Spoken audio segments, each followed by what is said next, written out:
नमस्कार दोस्तों, स्वागत है आपका हमारे चैनल क्राइम स्टोरीज 01 पर। दोस्तों, आज के जमाने में लड़का लड़की माँ बाप और परिवार के खिलाफ जाकर शादी कर लेते हैं।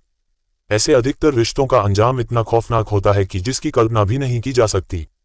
कुछ ऐसा ही हुआ प्रतिभा और अभिषेक के साथ, जिन्होंने अपने परिवार की मर्जी के खिलाफ शादी कर ली।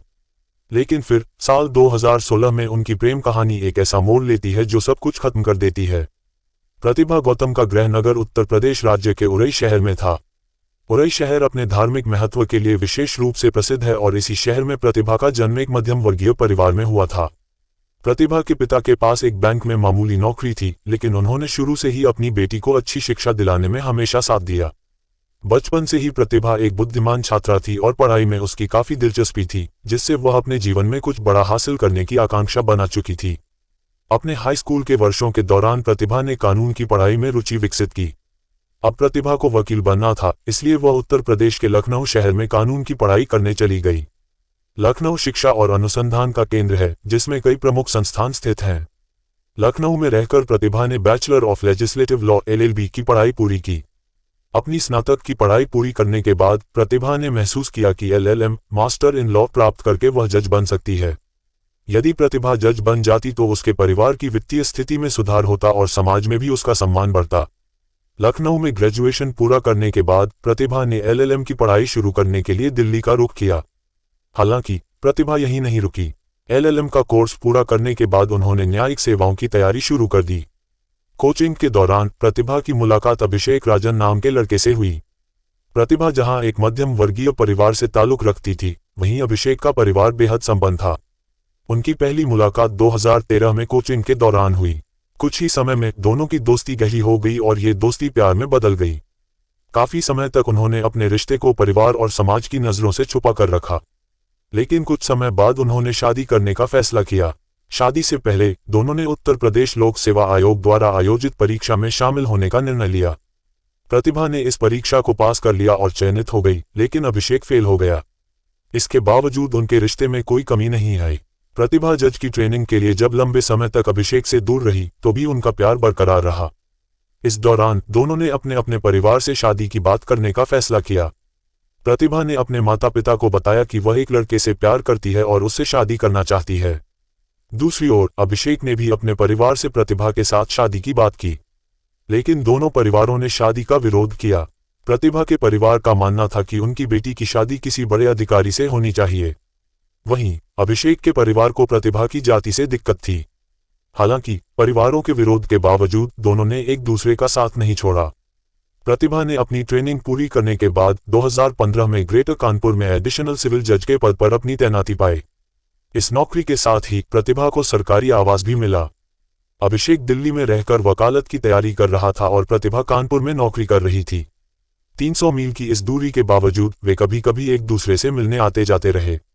29 जनवरी 2016 को उन्होंने अपने परिवार को बताए बिना दिल्ली के एक मंदिर में शादी कर ली।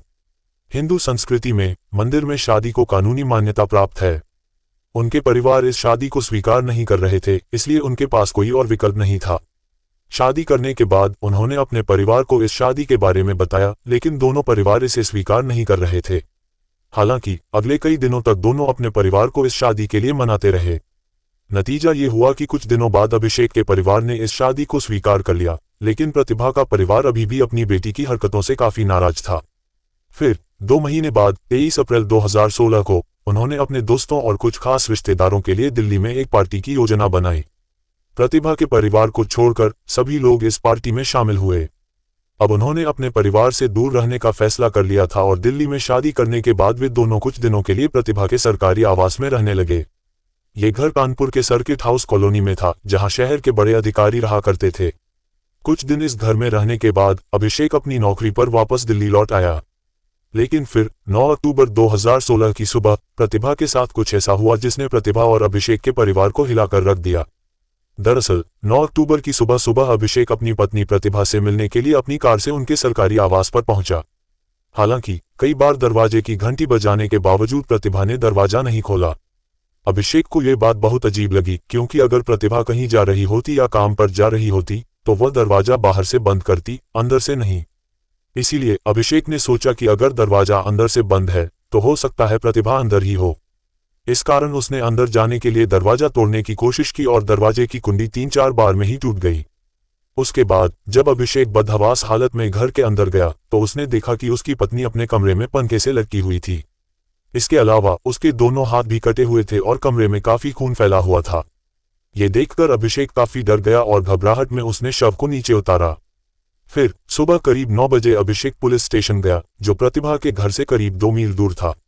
वहां पहुंचकर उसने पुलिस को अपनी आंखों से देखी सारी बातें बताई। जब पुलिस को पता चला कि प्रतिभा उस इलाके की सिविल जज है, तो पुलिस की फील्ड यूनिट की टीम तुरंत प्रतिभा के घर गई। पुलिस ने जब क्राइम सीन देखा तो उस समय प्रतिभा का शव जमीन पर पड़ा हुआ था, जिसके जवाब में अभिषेक ने कहा कि जब मैंने अपनी पत्नी को उस हालत में देखा तो मुझे कुछ समझ नहीं आया, इसलिए मैंने घबराकर शव को नीचे उतारा।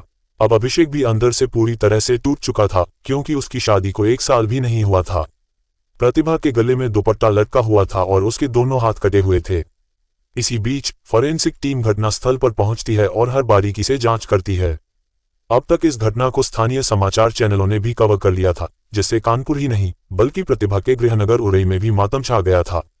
प्रतिभा की हालत को पहली नजर में देखने पर ऐसा लगा कि उसने आत्महत्या की है, लेकिन जैसे जैसे फॉरेंसिक टीम घटनास्थल की गहनता से जांच करती है, धीरे धीरे कुछ ऐसे खुलासे होने लगते हैं जिससे ऐसा लगता है कि यह मामला आत्महत्या का नहीं हो सकता।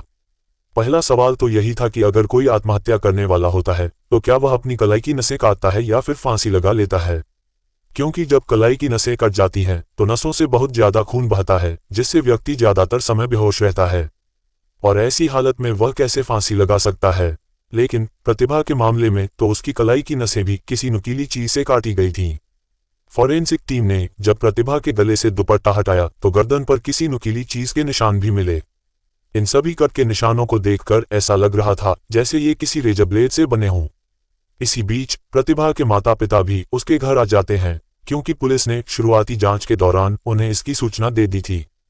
प्रतिभा का शव देखकर उसके माता पिता फूट फूट कर रोने लगते हैं।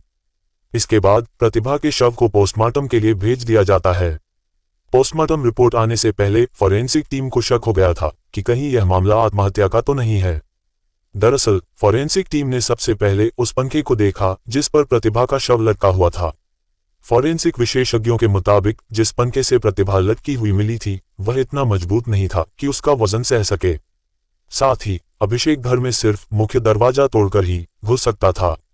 हालांकि दरवाजे की जांच करने पर पुलिस को पता चला कि उसकी कुंडी टूटी नहीं थी। अभिषेक के बयान के मुताबिक वह मुख्य दरवाजा तोड़कर ही घर में घुसता है, लेकिन अब पुलिस अभिषेक के बयान से आश्वस्त नहीं है, क्योंकि अगर कोई दरवाजा तोड़कर घर में घुसता है तो कुंडी पूरी तरह से टूटी होती है। हालांकि प्रतिभा के घर में ऐसा कुछ नहीं हुआ। अब पुलिस को अभिषेक पर शक होने लगा है, इसलिए वह उससे पूछताछ शुरू करती है। फिर वरिष्ठ पुलिस अधीक्षक अभिषेक से कुछ बुनियादी सवाल पूछते हैं, लेकिन अभिषेक अपने पिछले दिन की पूरी कहानी सुनाते हुए कहता है। अभिषेक पर शक हो गया है और अब पुलिस की नज़र में अभिषेक ही मुख्य संदिग्ध है। सवाल यह उठा कि अभिषेक खुद एक वकील था और वह जानता था कि उसे क्राइम सीन से ज्यादा छेड़छाड़ नहीं करनी चाहिए, वरना बहुत सारे सबूत नष्ट हो सकते थे। लेकिन इसके बावजूद उसने प्रतिभा की बॉडी को पंखे से नीचे उतारा। सवाल ये भी उठा कि अभिषेक पुलिस को बुला सकता था, लेकिन वह खुद थाने गया। जवाब में अभिषेक ने कहा कि वह बहुत उलझन में है और उसे नहीं पता कि क्या करना है। इसके अलावा प्रतिभा के माता पिता ने भी अभिषेक और उसके परिवार पर अपनी बेटी की मौत का आरोप लगाया।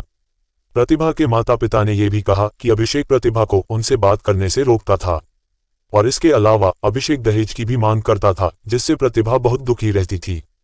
अब 9 अक्टूबर को प्रतिभा के माता पिता ने अभिषेक और उसके परिवार के खिलाफ अपनी बेटी की हत्या का मामला दर्ज कराया है।